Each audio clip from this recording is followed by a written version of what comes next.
Hello mate, in this video we're going to have a very quick look at displacement maps. Before I get started, a huge thank you to everyone for subscribing and hitting that notification icon. That really helps me out.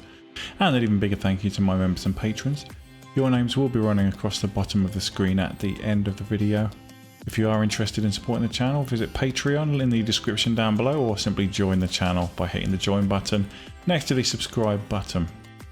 So what is a displacement map? A displacement map is basically a grayscale image where black equals 0, white equals 1, and everything in between is a value in between, basically. And it tells the modeling software, in this case Daz Studio, how far or what percentage of the maximum displacement a pixel needs to be displaced in either X, Y or Z direction, depending on which way the object is facing or which way the surface normal is. So for example, if we have a plane, let's just create one here. I'm going to create this a 10 meter plane, 540 divisions across. The reason I'm choosing 540 is because the displacement map I'm about to use, which just happens to be the depth map for Mount Everest, funnily enough. So if we go to displacement here in the surface properties, you can see there's displacement strength. So I'm going to go ahead and I'm going to choose the displacement map that I've got here. And as you can see at the moment it says displacement strength, so we're just going to change that to 1, and then some other values are going to appear. Now, minimum displacement in this case for this depth map needs to be 0. Maximum displacement I'm going to set to be approximately 80 centimeters, simply because this is a 1 to something. It's a very, very small scale model. When we hit return, nothing seems to happen.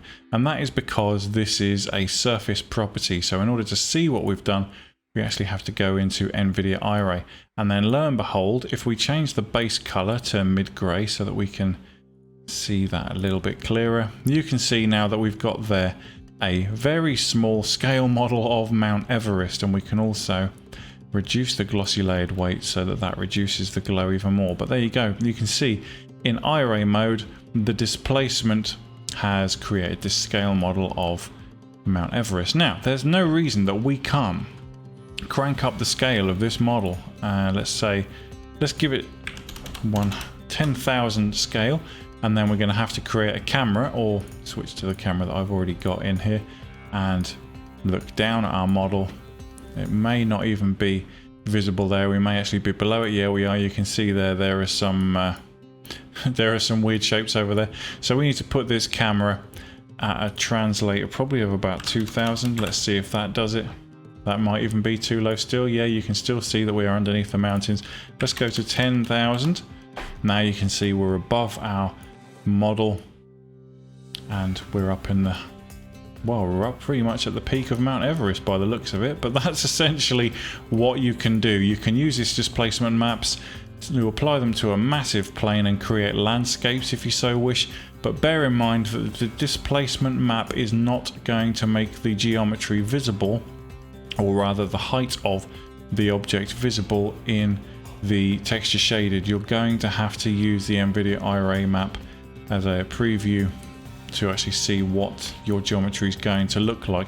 So there is a case for using this sometimes and a case for not using it other times, depending on how accurate you want to be. But you know, pretty nifty trick anyway. If you just want to create some funky landscapes in the background that don't actually require you to interact with them, then this would be ideal. You can put mountains or hills in the background, maybe have a black spot in the middle of your height map so that the area that you're actually putting your models and doing your rendering is still not got a height map applied to it, so you can still work down at plane 0, and then just have like this as mountains in the background or something like that.